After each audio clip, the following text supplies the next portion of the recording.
हरे कृष्णा। सही भक्तों का स्वागत है प्रातः कक्षा में। सही भक्तों को मेरा धन्यवाद करना।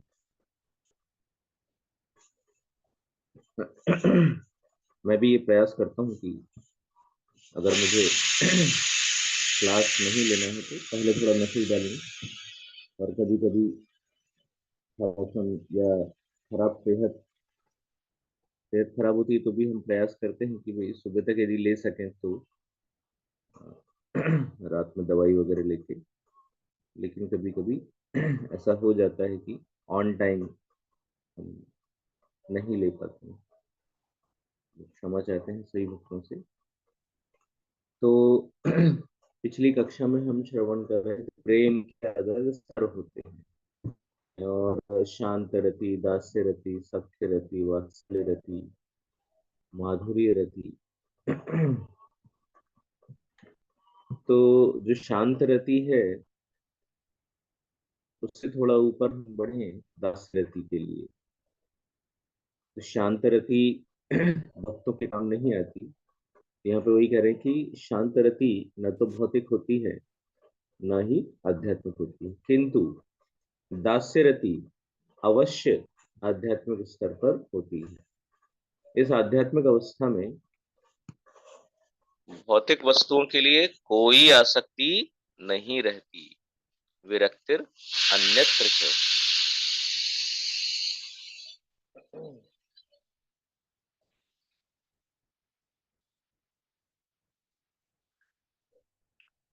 दास्यरति में भक्त को कृष्ण की सेवा के अतिरिक्त अन्य किसी प्रकार की आसक्ति नहीं रहती है और कोई भय भी नहीं रह जाता उसको। है ना। जैसे एक बार जनक महाराज जो है भगवत धाम जाने से पहले विचार आया मन में कि भाई थोड़ा यमराज जी से मिल लिया जाए। तो यमराज जी से मिलने जब पहुंचे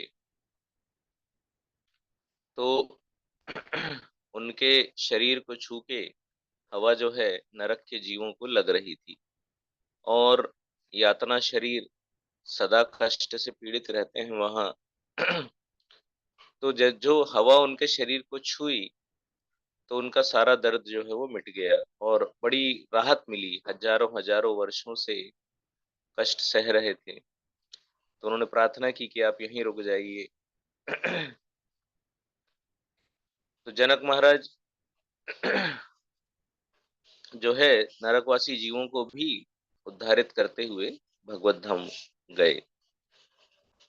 तो भक्त जो है भगवान की सेवा में ही लगे रहते हैं और कुछ चाहिए उनको।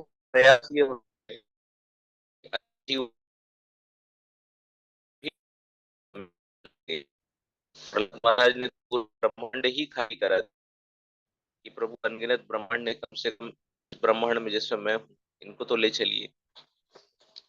तो भक्ति रसामृत सिंधु में सख्य रति का वर्णन इस प्रकार हुआ। तो दास्य रति केवल और केवल भगवान की सेवा में ही लगे रहना है। ये स्युस्तुल्य मुकुंदस्य ते सखाय सतां मता साम्याद्विश्वम्भरूपैषां रतिः सख्यम इहोच्यते। उन्नत भक्तों तथा विद्वानों के मतानुसार सख्य रति में भक्त अपने आप को पूर्ण पुरुषोत्तम भगवान के समकक्ष अनुभव करता है। यह सख्य भाव भगवान के साथ सख्य भाव होने के कारण भक्त न केवल भौतिक आसक्ति से मुक्त हो जाता है अपितु वह पूर्ण पुरुषोत्तम भगवान के साथ समानता का व्यवहार करने में विश्वास करता है। यह सख्य रति कहलाती है। तो इसलिए अर्जुन कहते हैं भगवत गीता में कि अरे आपको तो मैंने अपना सखा समझा और एक ही शैया पे हम सोए, एक ही थाली में भी खा लिए या एक ही लेवल पर बैठ करके हमने भोजन कर लिया। तो जो कृष्ण को भजते हैं सख्य भाव में वहां ऐश्वर्य फिर क्या होता है, विलुप्त हो जाता है और यानी दास्य भाव में रहता है फिर बाकी के 3 इसमें जो है ऐश्वर्य भाव वो लोप हो जाता है। जैसे ही ऐश्वर्य का पता चलता है, तो फिर ये जो सख्य है या वात्सल्य या माधुरी, ये कम हो जाता है। इसलिए माया देवी ऐसा प्रबंध करती हैं कि भगवान भी अपना ऐश्वर्य भूल जाते हैं। भगवान भी ध्यान में रखें तो फिर गड़बड़ हो जाएगी, है ना। अब जैसे दामोदर लीला में हम देखें तो भगवान अपना ऐश्वर्य भाव ध्यान में रखते हैं तो बंधते ही नहीं है। या अर्जुन का रथ हाँकते हैं, उस समय उनको ध्यान में रहे ऐश्वर्य भाव, तो वो पीछे से अर्जुन प्रहार करते हैं अपने पैरों से, तो गड़बड़ हो जाएगा। तो इसलिए माया देवी जो है, जो उनकी लीलाओं में सहयोग करती है, तो वो बराबर जो है उन भावों को बनाए रखती है। हरे कृष्ण।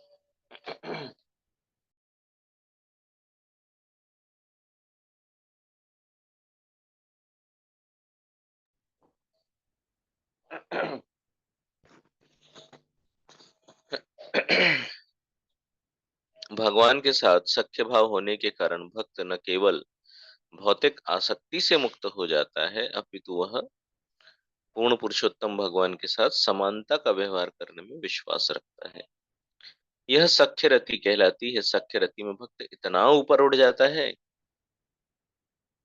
कि वह भगवान को समान स्तर पर मानकर उससे उनसे हास परिहास करता है। और जब हम परिहास करते हैं तो कभी कभी सामने वाले को टीज करते हैं, है ना।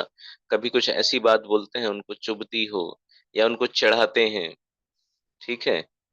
तो जैसे बलराम भी चिढ़ाते थे कृष्ण को कि अरे भाई तुम काले हो, मैया गोरी है, बाबा गोरे हैं, मैं भी गोरा हूँ, तो तुमको तुम उनके पुत्र नहीं हो, तुमको कहीं से उधार लेके आए। तो ऐसी कई बातें होती रहती थी, हास परिहास। तो ऐसा ही भगवान और भगवान के सखाओं के बीच, भगवान भी पीछे नहीं होते हास परिहास में। जगन्नाथ जी के प्रसंग में एक प्रसंग आता है, एक अच्छे भक्त थे, उनके पूरा ध्यान नहीं आ रहा है नाम उनका, तो थोड़ा उम्र भी हो गया था उनका, और बैठे भजन कर रहे थे भगवान का। भगवान आए, बोले भूख लगी है, कुछ खाएंगे अपन। तो अब वो बोले अब क्या खाओगे आप, तो भगवान बोले कटहल खाने का बड़ा मन कर रहा है। तो ठीक है बोले कटहल ले आते हैं। नहीं, बोले पेड़ से तोड़ के खाएंगे। अच्छा, तो मतलब खाना तो है लेकिन सादे तरीके से नहीं खाएंगे, हम हमारी स्टाइल में खाएंगे, और हमारी स्टाइल तो एकदम टेढ़ी स्टाइल है। अच्छा चलो फिर, तो कहाँ जाएंगे, तो जाएंगे भी तो कहाँ जाएंगे, तो किसी सामान्य बगीचे में नहीं जाएंगे, तो कहाँ जाएंगे, शाही बगीचे में। तो राजा के बगीचे में। अरे बोले मरवाओगे आज तुम, ठीक है भाई।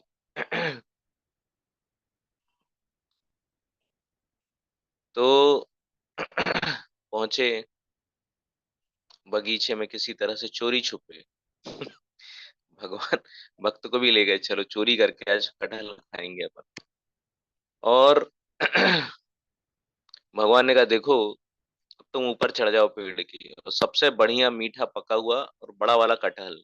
कटहल आपको मालूम है, यदि पेड़ पे पका होता है, पूरी तरह से पकने दिया जाए तो बहुत मीठा होता है। हमने जीवन में एक ही बार खाया मीठा कटहल कच्चा, पेड़ से तोड़ो, टूटा हुआ, बहुत बड़ा हो जाता है वो, 5 किलो 6 किलो इस टाइप का हो जाता है बड़ा, थोड़ा और बड़ा यानी 7 8 किलो तक भी हो सकता है। तो चढ़ गए भक्त किसी तरह से ऊपर। अब भगवान बोले बढ़िया सबसे बड़ा वाला सबसे मीठा वाला तोड़ो, और तोड़ के फेंको। फेंको तो मैं उसको पकड़ लूंगा, फिर अपन मिल के खाएंगे। तो तोड़ा भक्त ने, और तोड़ के जैसे ही फेंका तो कृष्ण वहां से गायब हो गए।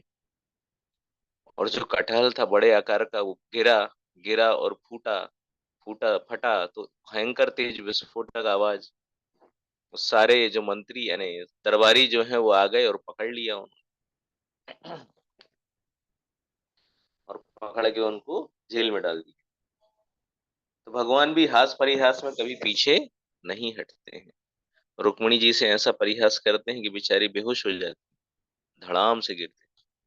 तो इस तरह से सख्य भाव जो है कभी कभी भगवान द्रौपदी जी से भी परिहास, हंस परिहास। तो इस तरह से सख्य भाव में बड़ा आनंद आता है। भगवान के साथ आप हंसी मजाक कर सकते हो। ऐश्वर्य भाव में या दास्य भाव में हम सोच ही नहीं सकते। हम कभी ऐसा विचार नहीं कर सकते कि भगवान के चरण कमलों से ऊपर भी हम देख पाएंगे, भगवान का दर्शन कर पाएंगे। दास्य भाव में, सख्य भाव में मुखमंडल से ही शुरुआत होती है और समकक्ष मानते हैं, और भगवान से ऐसा हम हास परिहास भी कर सकते हैं। उनसे छीन के रोटी भी खा सकते हैं। यहाँ हम भोग लगाते हैं और बड़े आदर पूर्वक इंतजार करते हैं कि अब जब आप ग्रहण कर लिए हैं प्रभु तो हम करेंगे। और सामने क्या बैठना, हम अलतार का पर्दा भी क्लोज कर देते हैं। यद्यपि जीव कभी भी भगवान के समान नहीं होता, फिर भी सख्य रति में भक्त अपने आप को पूर्ण पुरुषोत्तम भगवान के समान ही मानता है, और इसके लिए वह अपने आप को किसी भी प्रकार से दोषी नहीं समझता। कोई ऐसा ग्लानि का भाव नहीं आता। जैसे आप देखिए, भगवत गीता का ही भगवान ने दर्शन भी दिए, ऐश्वर्य भाव पूरी तरह से दिखाया भी, लेकिन फिर जो है योग माया के प्रबंध से क्या होता है, वो उतना हिस्सा विस्मृत हो जाता है, वो मेमोरी पे ज्यादा हावी नहीं होता है। और अर्जुन पूरी तरह से लीन हो जाते हैं युद्ध में। कृष्ण क्या है, सारथी हैं, तो पूरी तरह से वो सारथी का ही काम उनसे करवाते हैं, और अपना पूरा ध्यान, जो लक्ष्य है उनका शत्रु हंता परंतप, तो उनका लक्ष्य था शत्रुओं को विनाश करना, तो वो करते चले गए। तो कोई ऐसा ग्लानि भाव उनके मन में नहीं आया। आमतौर पर अपने आप को भगवान के समान मानना अपराध है। देखो, यदि मायावाद, निर्विशेषवाद, शून्यवाद इसमें जाएं, तो वो यही कहते हैं, भाई सोहम सोहम, वो अपराधी हैं। महाप्रभु क्या कहते हैं, मायावादी कृष्णेर अपराधी। तो ये अपराधी हैं एक प्रकार से। लेकिन सख्य भाव में आकर के जब आप प्रेम पूर्वक भगवान से समानता करते हैं, तो किस तरह से समानता, भगवान से एकाकार थोड़ी हुए हैं। भगवान वो क्या करते हैं, वो मैं भगवान हूँ ऐसा हो जाता है। यहाँ पे ये भाव नहीं है कि मैं कृष्ण हूँ, यहाँ पे भाव ये है मैं कृष्ण का मित्र हूँ। तो मित्र है तो मित्रता कैसी होनी चाहिए, एक लेवल की होना चाहिए, है ना। तो जैसे सुदामा जाते हैं तो भगवान जिस आसन पर बैठा करते हैं, उनको नीचे आसन पे नहीं बैठालते, अलग उसी पे बिल्कुल उसी लेवल पे साथ में बैठते हैं, गले मिलते हैं। पहला अभिषेक तो उनका भगवान के आंसुओं से ही हो जाता है। तो बहुत सुंदर। सुदामा तो एक्सपेक्ट भी नहीं करते वो, तो बड़ी मुश्किल से वहां पहुंचते छुपते छुपाते, और इतनी उम्मीदें नहीं थी उनकी। बस दर्शन करके दूर से चले जाएंगे वापस। लेकिन भगवान जो उनको मित्र के तौर पे जैसा व्यवहार करते हैं, वो एग्जेम्पलरी, यानी कोई भी इस त्रिभुवन में उतना सम्मान या उतना प्रेम नहीं दे सकता है अपने मित्र को। तो पूरी तरह से उनको स्वागत सत्कार करते हैं, और स्नान कराते हैं, सुगंधित द्रव्यों से लेप करते हैं उनको। एक प्रकार से जैसे भगवान की पूजा की जाती है, वैसे ही उनकी वो पूजा करते हैं, भोग लगाते हैं उनको, यानी भोजन प्रदान करते हैं। वो जो भेंट लाते हैं उसको प्रेम पूर्वक खाते हैं, और सभी लोगों को भी मिलती है। माता रुक्मणी छीन के खा लेती हैं और सबको प्रदान करती है कि भाई अभी तो ये प्रसाद हो गया है। तो इस तरह से बहुत सुंदर व्यवहार करते हैं। लेकिन आखिरी में ट्विस्ट क्या आ जाता है, कहानी में ट्विस्ट ये आ जाता है कि सुदामा जिस उद्देश्य से गया ने, उनकी पत्नी ने जिस उद्देश्य से भेजा था, तो ऐसी कोई डिमांड तो वो सामने रखते नहीं है। तो बेचारे चले आते हैं, लेकिन रास्ते भर वो कोई ऐसा विचार नहीं करते कि मित्र ने कुछ दिया नहीं।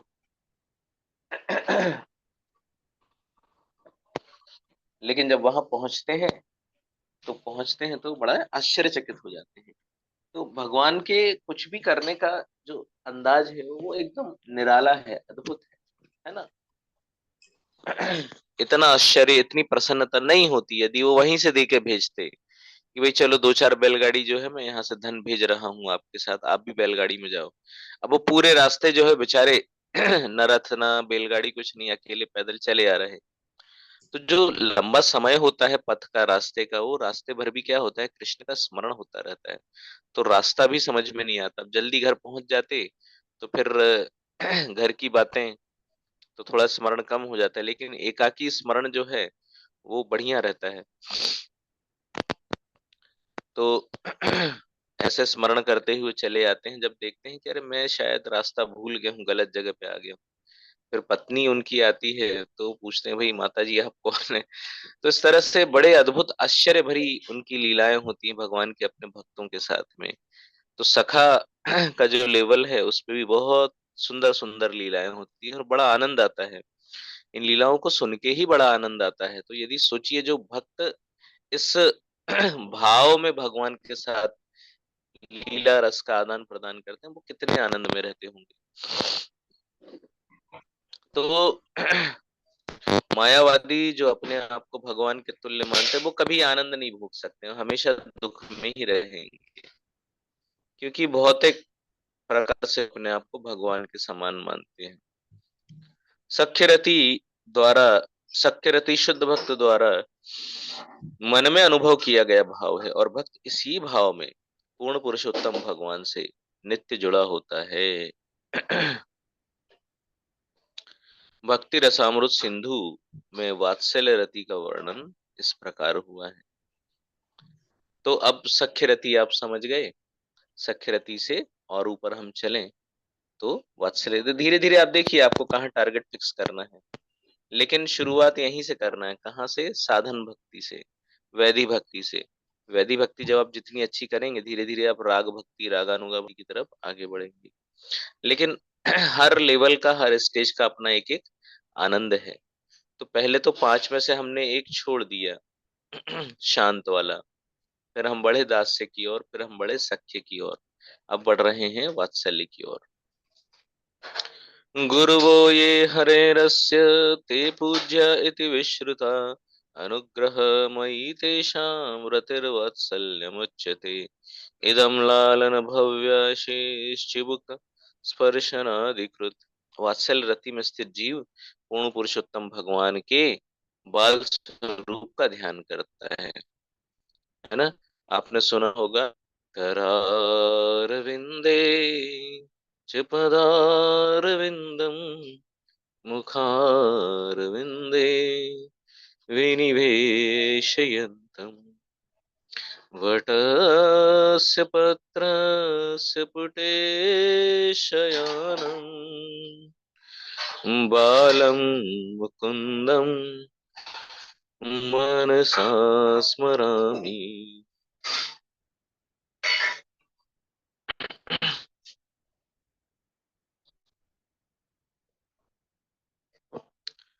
तो बड़ा सुंदर अष्टकम है ये, बाल मुकुंद अष्टकम। 8 श्लोकों में केवल और केवल भगवान का जो ये जो बाल मुकुंद स्वरूप है, ये मार्कंडेय ऋषि को दर्शन देते हैं। शायद 12वें स्कंद में कथा आती है। तो अ, भगवान क्या कर रहे हैं, तो अपने दोनों हाथों से अपने पैर के पंजे को पकड़ के, जो अंगूठा है मुख में डाल के उसको चूस रहे हैं।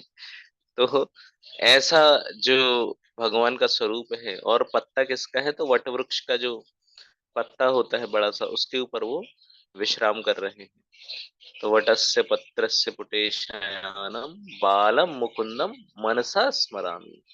कि, कितने अद्भुत अद्भुत भक्त है ना। एक भक्त कर रहे हैं, कह रहे हैं कि मुझे आपका ये जो दामोदर वाला स्वरूप है ना, वरम देव मोक्षम न मोक्षावधिम, न चान्यम वृणेहम वरेशादपि, इदम ते वपुरनाथ गोपाल बालम। ये जो आपका बाल गोपाल स्वरूप है, कौन सा वाला? ये रस्सी से बंधा वाला जो है ना, रुदंतम मुहुर नेत्र युग्म मृजंतम। रो रहे हो, हाथ से अपनी आंखें मल रहे हो, चेहरा पहले से ही काला है, और उसकी कालीमा बढ़ गई है। एक लालिमा बढ़ जाती है, कालीमा बढ़ गई है। जो काजल लगाया है आंखों से, हाथों से मलते मलते वो सब चेहरे पे और लग गया है। गला गले में जो रेखाएं हैं वो कंपायमान हो रही है, मोतियों की माला हिल रही है। बड़ा अद्भुत दृश्य है और बड़ा आकर्षक दृश्य। बस और कुछ नहीं चाहिए प्रभु। देखिए, तो लक्ष्य है भक्त कैसे कैसे सेट करते हैं अपना अपना टारगेट, कि बस यही लीला या यही स्वरूप आपका मेरे जो हृदय रूपी चलचित्र है इस पे निरंतर चलता रहे, है ना। एक भक्त कहते हैं चोर हो तुम, तो अब क्या सजा है, चोर को सजा मिलनी चाहिए और पकड़े गए हो तुम, तो मेरे हृदय में आप जन्म जन्मांतर बंधे रहो, कैसे प्रेम रूपी डोरी से बंधे रहो। तो इस तरह से अलग अलग भक्त जो हैं भगवान को के अलग अलग स्वरूपों का ध्यान करते हैं। तो विशेष रूप से यह जो बाल रूप का ध्यान है, तो शिशु स्वरूप में भगवान की रक्षा भक्त द्वारा की जानी होती। तो कई बार लोग पूछते हैं, अरे भगवान को क्या जरूरत है आपकी रक्षा की। लेकिन भक्त जिस भाव को ग्रहण करता है, भगवान भी तो प्रेम का आदान प्रदान करते हैं, तो वो भी उसी भाव में चले जाते हैं, है ना। आपने देखा जगन्नाथ जी महाभाव प्रकाश लीला है, तो उसमें सॉरी महाभाव बोल रहा हूँ, उसमें जो वो ब्रज का भाव आ जाता है, भगवान को कथा सुनते सुनते हाथ पैर सब गायब हो जाते हैं, पूरी तरह से आंखें बड़ी हो जाती हैं। तो भगवान भी तो उसी भाव में चले जाते हैं, तो वो फिर बच्चे बन के ही रह जाते हैं कि ठीक है भाई, खिलाओगे तो खाएंगे, सुलाओगे तो सोएंगे, पहनाओगे तो पहनेंगे, नहलाओगे तो नहाएंगे, नहीं तो ऐसे ही रह जाएंगे। तो भगवान है सारे ब्रह्मांडों को वही चलाने वाले, लेकिन अब आपने जिम्मेदारी ली है उनको अपना बालक समझ के, तो वो भी आपके ऊपर निर्भर हो जाते हैं, बचाओगे तो बचेंगे। ऐसा यानी इतने आक्रमण हुए मुगलों के, तो जो भगवान को एक अपने ऊपर निर्भर समझते थे, उनको अपने बालक की तरह समझते थे, तो भगवान की रक्षा के लिए बहुत चिंतित रहते थे किस तरह से उनकी रक्षा की जाए। तो ऐसी स्थिति में भक्त ऐसी स्थिति ग्रहण करता है, यानी वात्सल्य भाव में भक्त ऐसी स्थिति ग्रहण करता है जिसमें वो भगवान द्वारा पूजनीय हो जाता है। तो भगवान तो पूरी तरह से नियमों का पालन करते हैं, मर्यादा का पालन करते हैं, तो माता पिता है तो माता पिता की पूजा करेंगे ही। तो माता पिता के प्रेम का यह भाव वात्सल्य रति कहलाता है। अब यहाँ भगवान की भगवत्ता छोटी हो जाती है और भक्त का जो भाव है वो बड़ा हो जाता है वात्सल्य भाव में। और दास्य भाव में क्या होता है, भक्त भगवान की पूजा करता है, वात्सल्य भाव में भगवान अपने माता पिता की सेवा और पूजा करते हैं, उनके पैरों के जूते उठाते हैं, कभी कभी पैर भी दबाते हैं, बिल्कुल उनकी आज्ञा का पालन करते हैं। तो इस तरह से यह प्रेम जो है, प्रेम का यह भाव वात्सल्य रति कहलाता है। और भक्त जब इस अवस्था में स्थित होता है तब वह भगवान का पालन पोषण पुत्र के रूप में करना चाहता है। तो माँ यशोदा रोज भगवान की नजर उतारती हैं, अलग अलग जो टोटके होते हैं वो करती हैं, भगवान से प्रार्थना करती हैं मेरे पुत्र की रक्षा करो, अलग अलग पकवान बनाती है, दिन भर उनका मन इसी भाव में लगा रहता है, कैसे मेरे पुत्र को खिला पिला के एकदम खुश रखूं मैं। खेलने का समय ज्यादा हो गया है, इतनी देर से खेल रहे हो, धूप है और धूप लग जाएगी तुमको, खाना भी नहीं खाया है तुमने, क्या होगा तुम्हारी सेहत का, चलो घर चलो चुपचाप। और नहीं माने तो फिर छड़ी भी है हाथ में, तो तुरंत चुपचाप भगवान। अच्छा, दोस्तों का भी डर है भगवान तो अब जिनसे सब भयभीत रहते हैं, है ना, मृत्यु भी भयभीत रहती है।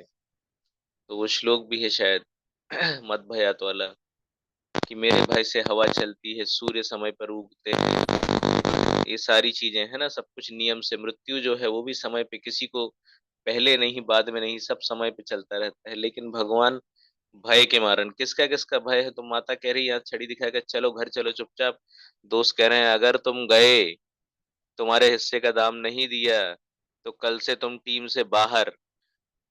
तो कैसे बैलेंस रखे भगवान, तो बड़ी दुविधा में फंस जाते हैं। तो इस तरह से भक्त जो है भगवान का पालन पोषण अपने पुत्र के रूप में करना चाहता है, और सर्वथा भगवान के सौभाग्य की कामना करता है, और भगवान के पांव तथा सिर छूकर उन्हें आशीर्वाद देता है ना। आप पढ़ेंगे अलग अलग लीलाओं में, जब शक्टासुर शकट भंजन लीला होती है, या पूतना वध होता है, या तृणावर्त होता है, तो प्रत्येक लीला में आप देखेंगे जैसे ही दुर्घटना वो असुर की समाप्ति होती है, सब भगवान को पकड़ के जो है आशीर्वाद देने लगते हैं।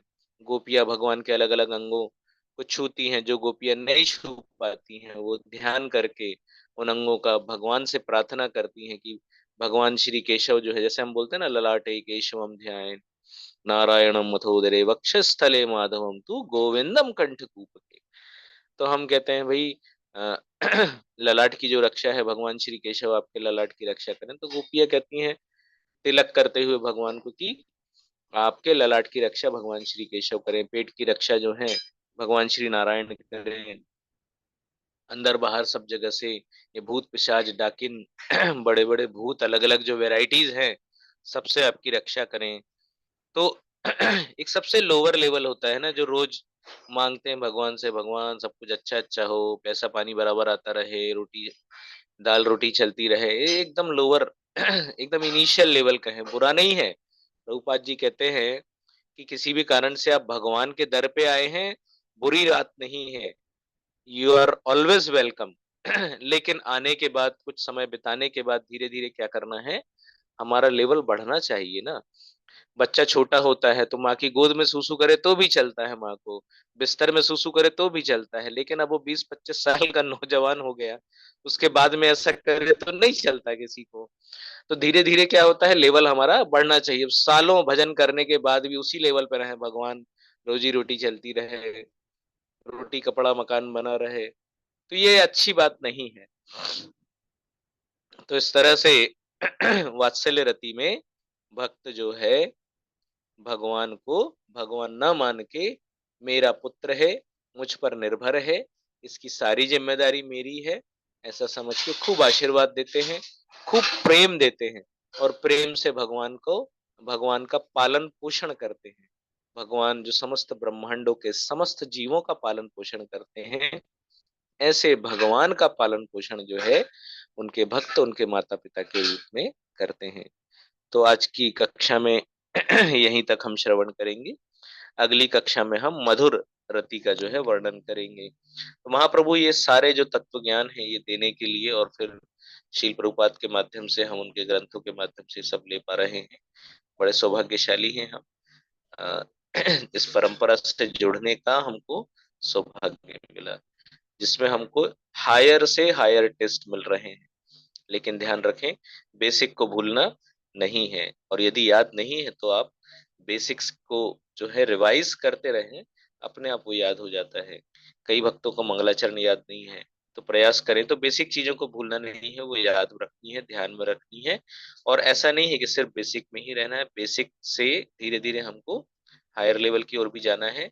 बेसिक्स का पालन करते हुए, बेसिक्स को फॉलो करते हुए छूटना नहीं चाहिए, जो नित्य नियम है हमारे और नित्य प्रार्थनाएं हैं, सारी चीजें जो भी प्रभु जी आपको बोलते हैं या हमको बोलते हैं, वो हमको ध्यान में रखते हुए आगे बढ़ना है। नहीं तो भक्तों का आशीर्वाद के बिना ये भक्ति जीवन में आगे बढ़ना असंभव है। आशीर्वाद कैसे मिलेगा? तो आशीर्वाद केवल पैर छूने से, दंडवत प्रणाम करने से ही मिलता है, ऐसा नहीं है। जो उनकी इच्छाएं होती हैं, उनकी जो आदेश होते हैं, उसको कितना सिंसियरिटी के साथ हम फॉलो करते हैं, है ना। तो वो कई बार बोलते हैं ये श्लोक पाठ करना, वो श्लोक पाठ करना, हम कितने सिंसियर प्रयास करते हैं, ठीक है। वो कृष्ण देखते हैं, सारी ट्रांसपेरेंसी है हमारे और कृष्ण के बीच में। तो हमारे शिक्षा गुरु ने हमको कुछ बोला है, कोई टास्क दी है, या हमारे बिहेवियर में कुछ चेंज करने को बोला है, तो हम कितने सिंसियरिटी के साथ उस बात को सुन करके, ध्यान में रख करके अपने अंदर परिवर्तन लाने का प्रयास कर रहे हैं, वो भगवान श्री कृष्ण ऑब्जर्व करते हैं। और फिर वहां से आशीर्वाद का जो फ्लो है वो हम तक पहुंचता है, कृपा का जो फ्लो है वो हम तक पहुंचता है, और वो फ्लो फिर हमको धकेलता है भक्ति जीवन में आगे बढ़ने के लिए। तो सभी भक्तों से अनुरोध है, जो भी वरिष्ठ भक्त आदेश देते हैं या उनकी कामनाएं हैं, उसको समझ के इस कक्षा में हम जुड़े रहें और आगे बढ़ते रहें। हरे कृष्ण।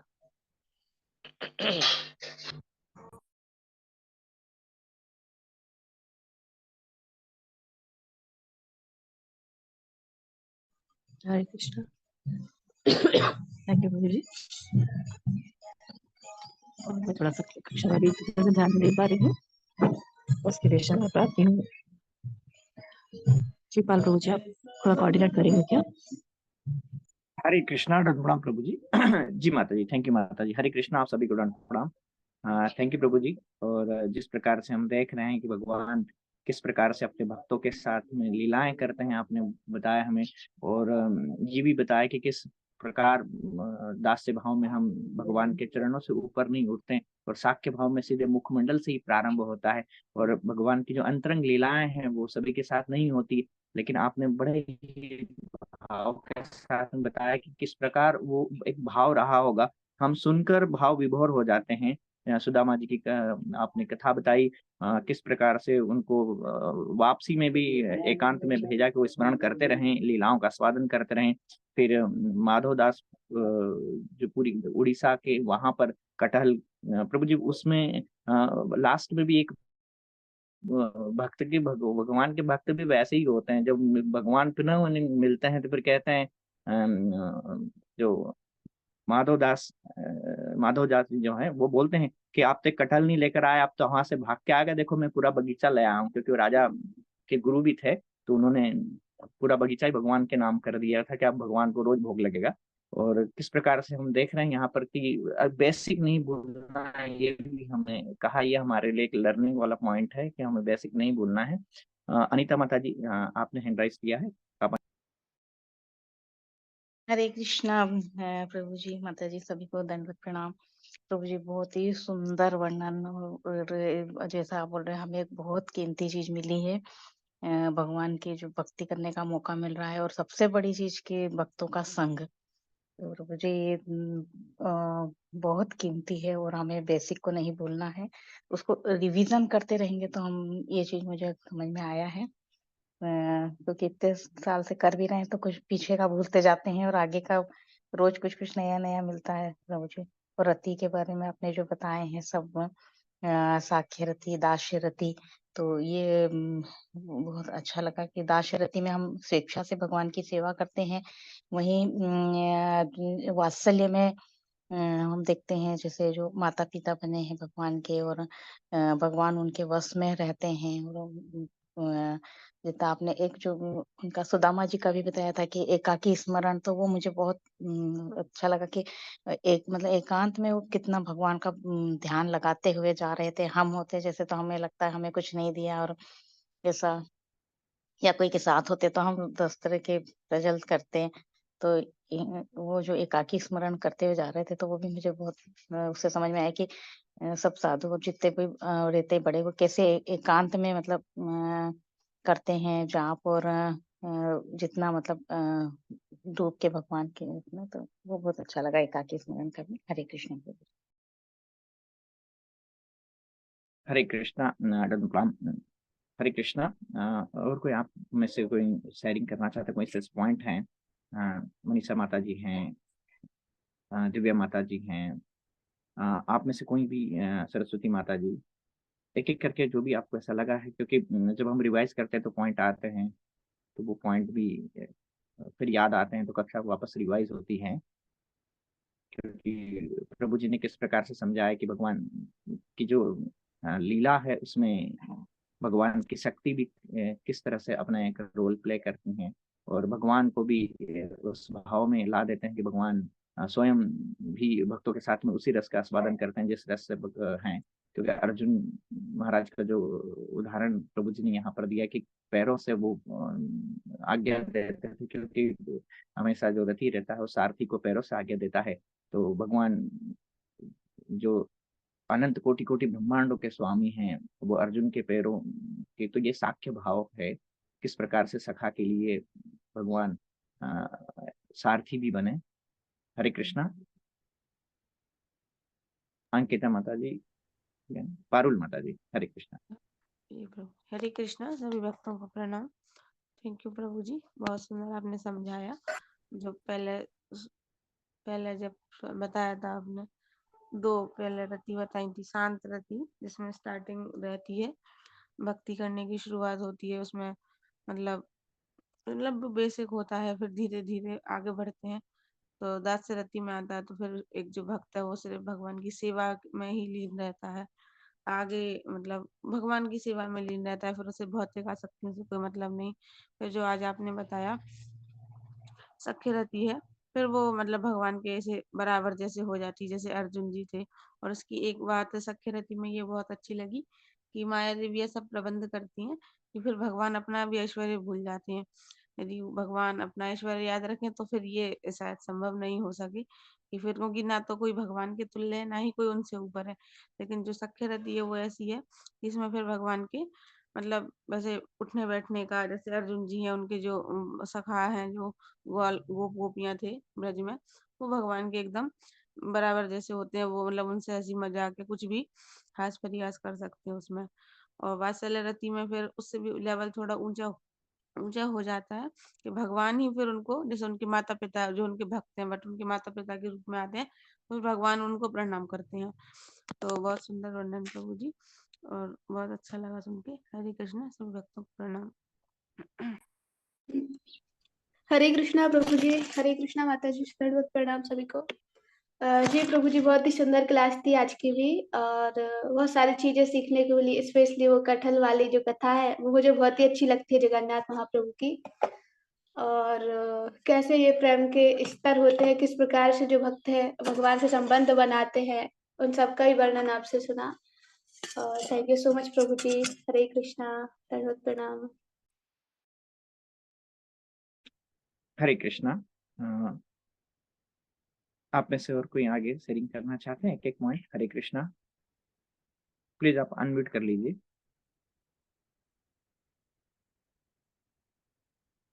हरे कृष्णा।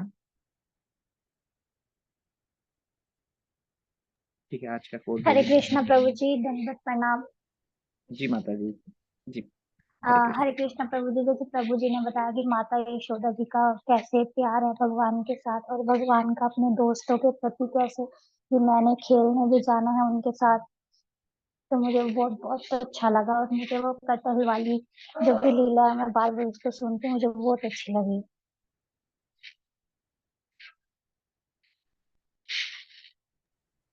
हरे कृष्ण प्रभु जी, प्रणाम। सभी भक्तों को प्रणाम। प्रभु जी क्लास तो बहुत ही सुंदर रही, और हमेशा ही प्रभु जी बहुत ही सुंदर तरीके से हमें बताते हैं। और प्रभु जी ने आज जो बताया कि हमें हमारे गुरु और जो हमारे सब भक्तों के साथ हम रहते हैं, तो उनको प्रणाम करने से ही या आशीर्वाद लेने से ही सब कुछ नहीं मिलता है, परंतु जब हम गुरु की छोटी छोटी इच्छाओं को या उनकी आज्ञाओं का जब हम अपनी श्रद्धा के साथ और लगन से जब हम उनकी इच्छाओं को पूरा करने का प्रयास करते हैं, जैसे कि बताया प्रभु जी ने कि श्लोक याद करना है या कुछ भी प्रेजेंटेशन देना है या जो भी प्रभु जी कहते हैं हमारे गुरु जी, तो हमें वो पूरा करने का प्रयास करना चाहिए, जिससे भगवान हमारे प्रयास देखते हैं। और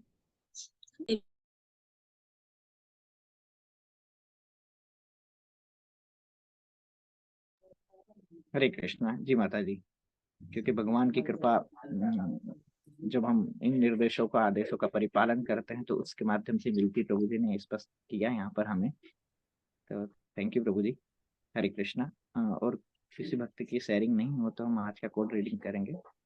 हरे कृष्णा। पहला कोड आज का है, हम माया से नहीं डरते क्योंकि श्री कृष्ण हमारे साथ है। श्री कृष्ण कहते हैं, मेरे भक्त माया से परास्त नहीं होते। यदि आप समर्थ हैं तो माया आपका कुछ नहीं बिगाड़ सकती। और वह शक्ति क्या है? ऊंचे स्वर में हरे कृष्ण कृष्ण कृष्ण हरे हरे, हरे राम राम राम हरे हरे का कीर्तन करो। ये श्रीमद् भागवत गीता यथारूप में 3.610 लॉस एंजलिस में 1968 का प्रवचन है। वहीं पर आज दूसरा कोट है, बिना छिलका उतारा चावल और चावल का भूसा लगभग एक जैसे दिखाई देते हैं। जो चावल के अंदर से दाना निकालना जानता है वह बुद्धिमान है, और जो केवल खाली भूसी को पीटता और सोचता है कि उसे कुछ मिलेगा वह मूर्ख है। इसी प्रकार यदि कोई वेदों के लक्ष्य श्री कृष्ण को प्राप्त किए बिना वेदों का अध्ययन करता है तो वह केवल अपने महत्वपूर्ण समय को गवा रहा है। डॉक्टर स्टॉल को लिखा हुआ पत्र है 15 फरवरी 1970 का। तो ये दोनों ही कोट आज के, जिनमें से पहला माया का बताया गया है, और दूसरा जो है जिसमें कई बार हम उदाहरण सुनते हैं हमारे वैष्णव आचार्यों से कि खाली भूसी पीटने के जैसे, अगर आप केवल शांत रस में ही हैं और वहीं पर आप भगवान की सेवा नहीं करना चाहते, आगे बढ़ना नहीं चाहते, तो फिर वो खाली भूसी के पीटने के जैसा ही वहां तक ही केवल है। तो आज की क्लास के लिए प्रभु जी को एक बार पुनः धन्यवाद करने के लिए हम सभी अनम्यूट करके हरे कृष्ण महामंत्र से करेंगे। हरे कृष्ण कृष्ण कृष्ण हरे कृष्ण कृष्ण कृष्ण हरे हरे हरे हरे राम राम राम हरे हरे हरे हरे कृष्ण कृष्ण कृष्ण हरे हरे हरे राम राम राम हरे कृष्ण प्रभु जी माता जी राम राम हरे हरे हरे कृष्ण हरे कृष्ण प्रभु जी धन्यवाद प्रणाम सभी भक्तों को मेरा धन्यवाद हरे प्रणाम। कृष्ण कृष्ण कृष्ण हरे हरे हरे राम राम राम हरे हरे हरे कृष्ण कृष्ण कृष्ण हरे हरे राम राम राम हरे कृष्ण प्रभु जी माता जी कृपा नाम पावनभ्य वैष्णवभ्यो नमो नमः। हरे कृष्ण। आप सभी ग्रहण